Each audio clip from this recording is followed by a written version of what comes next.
reporting on the games you love by people who love to game.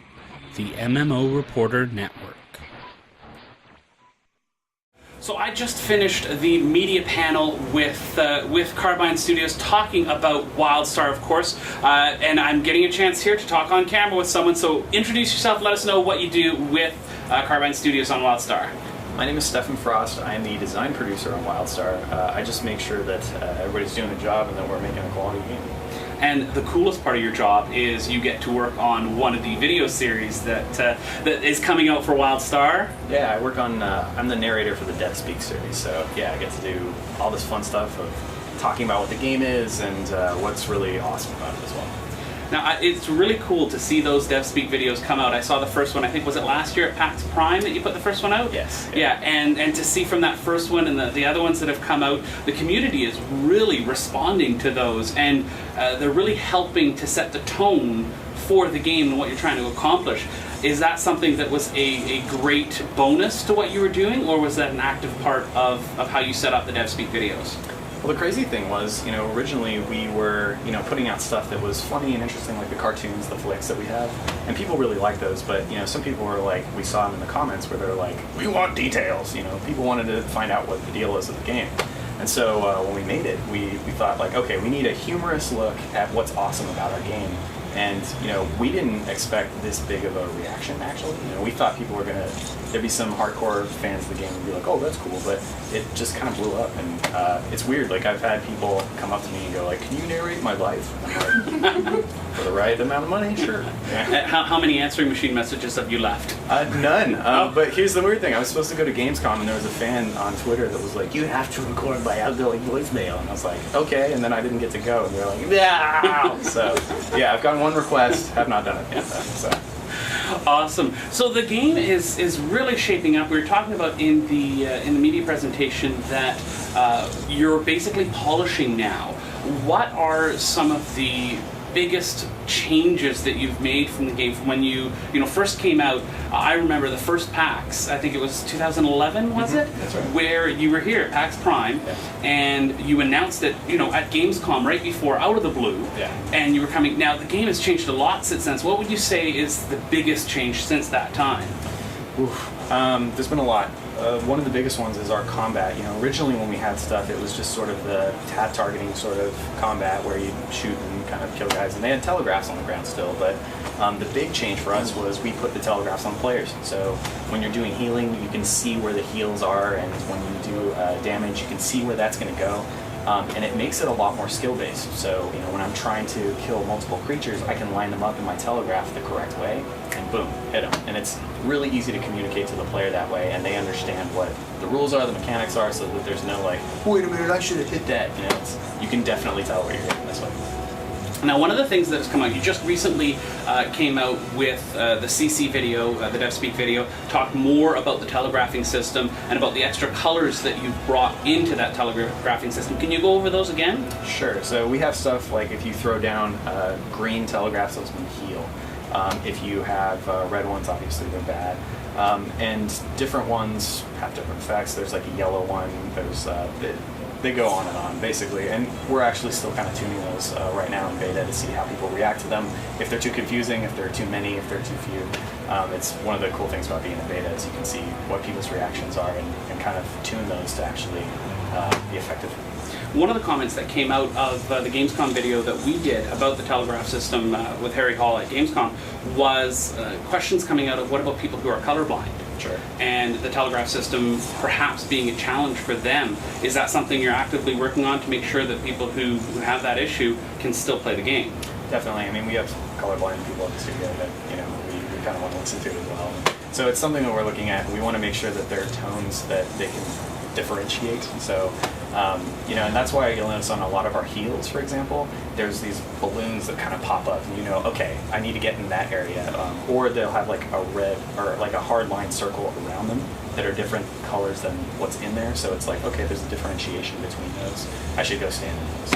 So it's not just the telegraphs. A lot of times there's visuals. The Esper, for example, has a lot of stuff that's very in your face, and it's not just the telegraphs. Now, one of the things that we noticed when we were down at the booth and getting a chance to look at the game was there was I think it was the zombies, sludge zombies, I think it was at that part. There was one bar on the screen that was filling up and filling up and filling up, and we never got to that point because there was an issue at the booth, but we were told that when that bar fills up, there's a big badass that comes on and tries to kick our ass. Yeah. Is that something that's prevalent throughout the world where you have, is that a dynamic event system, or is that something a little bit different? So it's all over the game, but it's not the same thing. We try to make sure that our PvE content is fun and engaging from level 1 to level 50. So that when you're leveling up, it's not a chore, it's fun. What you're talking about is our threat system, our hazard system. So if I kill enough guys, there's a badass that notices you've killed a lot of them and just comes in and you have to fight him. And that's one example of it. We also have stuff with like radiation. If you get too close to an area, the radiation meter goes up and it hurts you. Or if something's too hot, you'll literally catch on fire at the end of it, so careful. We also have stuff where there are, in Daredevil, for example, at the PAX Prime area, we had these huntresses, and the Draken huntresses would walk around, and if you kill the creature in front of them, you would actually get more rep. And so that bar would fill up to see how close they were to it. And if you got like 3 huntresses or 2 huntresses, you get a lot of rep as a result. So we have different uses for this hazard bar. Same thing with like going underwater, how much can you breathe? We use it all over the place. Cool. So with the dungeon system, let's get into the dungeon system. You've mentioned the dungeons here in the video that's playing behind us that we talked about during the media presentation.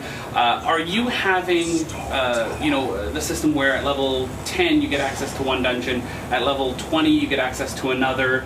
Is that sort of at every level block you'll have another dungeon that opens up for you? Sure, yeah. Basically it's that. You have to find them in the world first, so you're like, okay, here's the entrance, cool, I found it, now I can access it via Pug Finder, basically.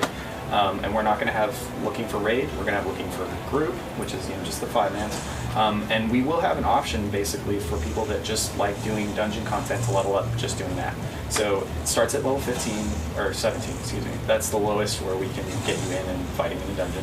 But from that point, you can just keep going and playing different dungeons. We also have these things called adventures, which I'm not going to go into too much detail about, but it's another form of group combat that we have dungeons, we have adventures, and there's always something in the level range that's progressing next. So there's always something for you to do, there's always something for you to find for group stuff, and yeah, you'll definitely have a good experience from 1 to 50.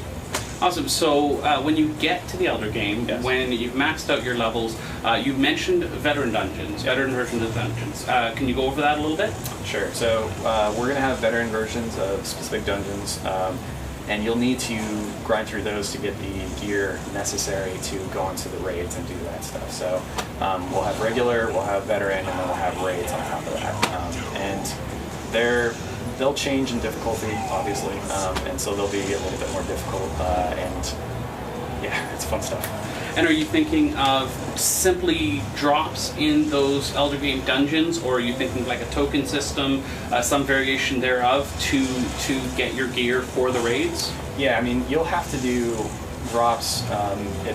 There's some keying elements to it as well, and you'll have to work pretty hard on getting all the things that you need to kind of move on to the next dungeon. But there's a lot of dungeons too that we have that are random based, and so 1 week you might have 1 boss, or another week you might have another 2 bosses, or another path open to you. So repeatable content is key in games like these, and repeatable fun content is key. So we wanted to have stuff that was fun, but also would change from time to time. So it's not just the same, like, oh, I know this is coming, I know this is coming. And I think with our movement-based stuff and the telegraphs, fights change pretty regularly. It's not just don't stand in that corner, don't wait at 30 seconds for this to happen. It's a lot more frenetic, like you can see back here. Everybody's having to run to that one person who's not the telegraph in the room. That changes every time, so that's a lot of fun. So are you trying to hit a balance between the WoW style of figure out the puzzle and sort of the Guild Wars 2, oh my gosh, don't die system of dungeons? Is that sort of what you're going for? We played both of those games extensively, and I don't know that we're looking at those and going, that's our goal. Our goal is to make stuff that is fun, hardcore, and has some randomness to it, and a lot more movement, movement is key for us. It is a big chunk of what you do in PvE. It's a big chunk of what you do in dungeons as well. So I don't know that we looked at those and said like those exact things and that's how we're going to base it. But a lot of our stuff is teach the player what they need to do, make it more and more difficult, but difficult that you can master. And what about vehicles? We've talked about, you've mentioned vehicles in the past, that they're going to be in the game. Yeah. Any chance of getting any sort of vehicle-based combat or anything like that? Vehicle-based combat, I don't think we're going to do. We had kind of bandied that idea back and forth. We've done some stuff in PvE where we kind of do it. We're putting it in beta. Literally, we will put it in if it's awesome. If it's not awesome, we're not going to do it. And we have some awesome mounts in the game. There's one that I can't talk about that I want to talk about so bad, and I've wanted to talk about it for a long time. My goal. Yeah, it's just us. Well, it's just us. Right? I know. It's just. Hold on, just 1 second. No. Shh. It's fine. Just tell me. No, it's. Here's the thing. My goal is that somebody will shit their pants in how awesome this mount is that we're getting. That's my goal. I don't know if it'll happen, but if somebody writes in and says, "I pooped myself," thank you. We've won. That's really what I'm looking for. So we'll find out what happens. You know, I don't think we can top that. I think that is actually the perfect place. So thank you so much for taking the time to chat with us here. Looking forward so much to seeing more about WildStar, and it's really looking like the community is just taking off. Well, you know what, we're super happy about it. You know, we love the game, and we're happy that people are reacting as well as they are. You know, that was when you were talking about Gamescom 2011. We were all biting nails, you know, hoping that people would like our game, and it looks like they are. So we're going to keep developing it, and man, we're excited. Awesome. Thank you so much.